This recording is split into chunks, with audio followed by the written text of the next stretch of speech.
नमस्कार, आप देख रहे हैं आर हिंदुस्तान न्यूज आनंद सक्सेना के साथ। कानपुर नगर से संवाददाता अमित मिश्रा की रिपोर्ट। एलआईसी द्वारा 3 दिवसीय महाधिवेशन का कार्यक्रम का आयोजन किया गया। एलआईसी राष्ट्र हित में कार्य कर रही है। उत्तर प्रदेश विधानसभा के अध्यक्ष सतीश महाना ने मुख्य अतिथि के रूप में आज एलआईसी के नोइनो का अखिल भारतीय 3 दिवसीय त्रैवार्षिक महाधिवेशन का उद्घाटन करते हुए व्यक्त किए। सतीश महाना ने अपने उद्बोधन में कहा कि एलआईसी अपने राष्ट्रीयकरण के समय से ही पूरे राष्ट्र के विकास में बढ़ चढ़कर सदैव भाग लेती रही है। राष्ट्र हित के इसके संकल्प के मूल को इसके कार्मिकों का योगदान है।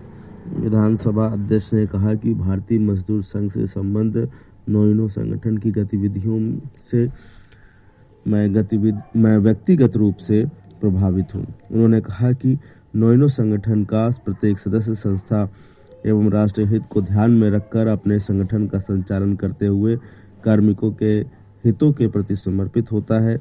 अपने संबोधन में बोलते हुए सतीश महाना ने कहा कि 17 दिसंबर को संसद में पारित हुए सबका बीमा सबकी रक्षा विधेयक 2025 पर ध्यान आकर्षित करते हुए उन्होंने कहा कि बीमा क्षेत्र सभी के लिए खुल जाने पर अब एलआईसी और अधिक मजबूती के साथ ग्राहक हितों की ओर ध्यान देगी और इस बात के लिए नोइनो कटिबद्ध है।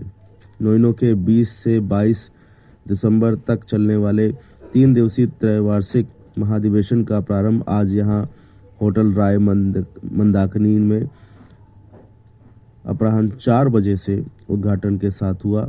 उद्घाटन सत्र में विशिष्ट अतिथि के रूप में कानपुर के सांसद रमेश अवस्थी उपस्थित रहे। रमेश अवस्थी ने अपने उद्बोधन में भारतीय जीवन बीमा निगम की तथा इसके प्रथम श्रेणी अधिकारियों के संगठन नोइनो की काफी प्रशंसा करते हुए कहा कि हमारे कानपुर की शान में से एक है। एलआईसी का क्षेत्रीय कार्यालय भवन रमेश अवस्थी ने आगे कहा कि एलआईसी ने सदैव ही आवश्यकता पड़ने पर राष्ट्र के विभिन्न संस्थानों को वित्तीय सहायता प्रदान कर राष्ट्र के हाथ मजबूत किए हैं। एक जनप्रतिनिधि होने के नाते नोइनो संगठन ने इस महाधिवेशन में जो आवश्यकताएं साझा की हैं उन्हें मैं संसद में प्रस्तुत करूंगा। रमेश अवस्थी ने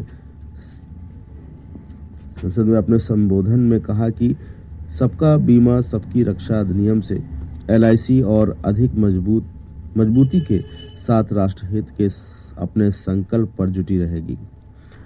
उद्घाटन के दौरान उद्घाटन सत्र को संबोधित करने वालों में नोइनो के अखिल भारतीय अध्यक्ष गणेश गोविंद कामत, अखिल भारतीय कार्यकारी अध्यक्ष दत्ताराज प्रभु खानोलकर, उत्तर प्रदेश इंश्योरेंस सेक्टर प्रभारी सुधाकर मिश्रा, नोइनो के उत्तर मध्य क्षेत्र के क्षेत्रीय अध्यक्ष संजय गुप्ता रहे। उद्घाटन सत्र कार्यक्रम का कुशल एवं प्रभावशाली संचालन क्षेत्रीय महासचिव संजीव दुबे ने किया। नोइनो के विशेष रूप से उपस्थित पदाधिकारियों में अखिल भारतीय महामंत्री YN मूर्ति, अखिल भारतीय आयोजन सचिव राजेश दुबे के साथ प्रमुख रूप से विकास अवस्थी, सीताराम साहू, सुनील अग्नोत्री, सुनील अवस्थी, संजीव त्रिवेदी, सुधीर शुक्ल, सिकंदर मिश्र, संजय कटियार, आलोक मिश्र, अरविंद पांडे, शालिनी दुबे, दीपक श्रीवास्तव, आलोक शुक्ला, जग विशाल आदि उपस्थित रहे। फिलहाल आप सुरक्षित रहिए, जुड़े रहिए आर हिंदुस्तान से। नमस्कार। ऑफ इंश्योरेंस ऑफिसर्स के सेंट्रल नॉर्थ जोन के इस त्रिदिवसीय सम्मेलन पर पूरे देश भर से एलआईसी के ऑफिसर्स यहाँ पर आए हैं। ये ऑर्गेनाइजेशन जो है ये भारतीय मजदूर संघ का एक प्रकल्प है। भारतीय मजदूर संघ मजदूरों के हितों के लिए और राष्ट्र के कल्याण के लिए सोचता है। मजदूरों के अधिकारों की बात करता है और अधिकारों के साथ साथ राष्ट्र के हित में करेंगे काम का लेंगे नाम इनका स्लोगन है। सेवा क्षेत्र सबसे महत्वपूर्ण है जिसमें व्यक्ति दुर्भाग्य से नहीं रहता तो उस समय उसके साथ जो खड़ा होता है उससे महत्वपूर्ण लाइफ में और कोई भी नहीं हो सकता। उस सेवा के नाते से अपनी अपने आप को समर्पित करके उन विचारों को यहाँ पर संकलित करके 3 दिन चर्चा होगी। और स्वाभाविक है जिस समय हम ऑर्गेनाइजेशन ऐसे काम करते हैं तो हमारे हितों का भी ध्यान सरकार रखे और हमारे सेक्टर्स रखे, हमारी इंश्योरेंस कंपनीज रखें, इसके बारे में यहाँ पर चर्चा होगी। मैं शुभकामनाएं देता हूँ इस पूरे त्रिदिवसीय सम्मेलन के लिए कि इनका पर्पसफुल यहाँ से सम्मेलन होगा। जो यहाँ पर सामूहिक रूप से चर्चा करने के बाद जो यहाँ पर रेजोल्यूशंस पास होंगे वो गवर्नमेंट के पास जाके गवर्नमेंट उनके ऊपर इनका सहयोग करेगी, ऐसा हमें विश्वास है। मैं संजीव कुमार दुबे, क्षेत्रीय महामंत्री, National organisation of insurance officers. ये जो हमारा क्षेत्रीय संगठन है ये उत्तर प्रदेश उत्तराखंड को है मिलाकर बना हुआ है और ये हमारे भारतीय जीवन बीमा निगम के क्लास 1 अधिकारियों का भारतीय मजदूर संघ से संबंधित संगठन है।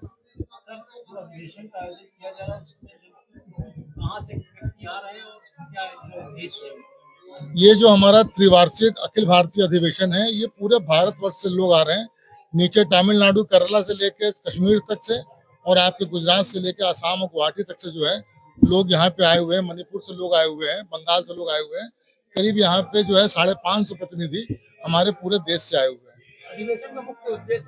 अधिवेशन का मुख्य उद्देश्य है अपने अधिकारियों के और संस्था और देश सबके बारे में एक सकारात्मक चिंतन कि किस तरीके से हम अपने अधिकारी साथियों के बेनिफिट्स को लेके उनके चीजों को लेके बात कर सकें, चर्चा कर सकें, कैसे हम अपने भारतीय जीवन बीमा निगम की पॉलिसीज को इस तरीके से बता सकें जिससे कि ये हमारे देश में और बेहतर तरीके से काम करते हुए लोगों को सुरक्षा प्रदान कर सके और देश के अंदर कैसे हमारा सकारात्मक सहयोग और योगदान हो। एक इंश्योरेंस वर्कर के रूप में, एक इंश्योरेंस ऑफिसर्स के रूप में ये हमारा विशेष उद्देश्य है। मुख्य अतिथि के रूप में हमारे यहाँ सतीश महाना जी आ रहे हैं जो कि आज केवल इसी कार्यक्रम में सम्मिलित होने के लिए स्पेशली 1 घंटे के लिए लखनऊ से आ रहे हैं और साथ ही साथ विशिष्ट अतिथि के रूप में श्री रमेश अवस्थी जी, मेंबर पार्लियामेंट जो है लोकसभा, वो आ रहे हैं। वो भी आज दिल्ली से केवल इसी कार्यक्रम में उपस्थित होने के लिए आ रहे हैं। मेरा नाम Dattaraj Prabhu Khanolkar, national organisation of insurance officers, ये भारतीय मजदूर संघ से संबद्ध अधिकारी वर्ग, भारतीय जीवन बीमा निगम के अधिकारी वर्ग का संगठन है। उसका मैं राष्ट्रीय कार्यकारी अध्यक्ष हूँ।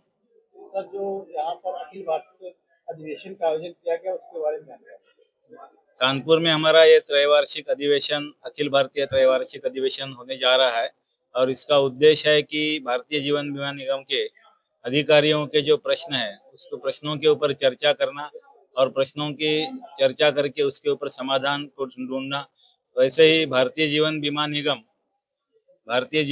निगम के जो अभी समस्याएं निगम के लिए है, निगम का व्यवसाय, निगम का उत्थान के लिए जो कार्य करना है उसमें हमारे सुझाव, उसके ऊपर हम चर्चा करेंगे और अधिकारियों की विशेषता, उनके ऊपर जो भी अन्याय हो रहा है, अत्याचार होता है, उनके काम का बोझ जो बढ़ रहा है, उनको जो जिस तरीके से दबाव डाला जा रहा है और बहुत कुछ है, सुरक्षा का विषय है जो बहुत ही महत्वपूर्ण है, अधिकारियों की कार्यालयीन सुरक्षा है। ये सभी विषयों को हम यहाँ पर चर्चा करेंगे, उजागर करेंगे और उसके ऊपर कुछ रिजोल्यूशंस पास करके हम उसको हमारे प्रबंधन के समक्ष रखेंगे और उसके ऊपर हल निकालने की कोशिश करेंगे। LIC आप सभी जानते हैं कि 1 सितंबर 1956 से इस ये व्यवसाय में है और एक पूरी भारतीय अर्थव्यवस्था जो है, वित्त व्यवस्था का एक खंभा है। ऐसा मजबूत ये आधार है कि जिसके ऊपर पूरी भारत की अर्थव्यवस्था चल रही है और आप सभी जानते हैं कि भारत की अर्थव्यवस्था प्रगति कर रही है तो निश्चित स्वरूप भारतीय जीवन बीमा निगम का उसमें बहुत बड़ा योगदान है। और सरकार की जो भूमिकाएं हैं, हम तो सरकार की जो अपनी विचारधारा है, उनके जो विषय है, उनकी नीतियां हैं, उसके बारे में हम टिप्पणी नहीं करते, लेकिन हम भारतीय मजदूर संघ से संबद्ध है तो जो भारतीय मजदूर संघ की दिशा रहेगी तो निजीकरण का हम तो जरूर विरोध करते हैं। जहां आवश्यक है वहां पर हम इस भारतीय जीवन बीमा निगम के उत्थान के लिए या उसकी प्रगति के लिए जरूर कार्य करेंगे और इस जो निजीकरण के कारण जो भी स्पर्धा हमें कंपटीशन मार्केट में जो फेस करने के लिए जो समस्याएं आती है उसके ऊपर हम हल निकालेंगे। और मुझे लगता है कि इस निजीकरण के बाद भी भारतीय जीवन बीमा निगम एक अपना जो विश्वास है वो नहीं खोएगा, और जनता के मन में भारतीय जीवन बीमा निगम का जो इतने साल का 69 साल का जो विश्वास है उसके कारण निजीकरण का कुछ असर नहीं होगा।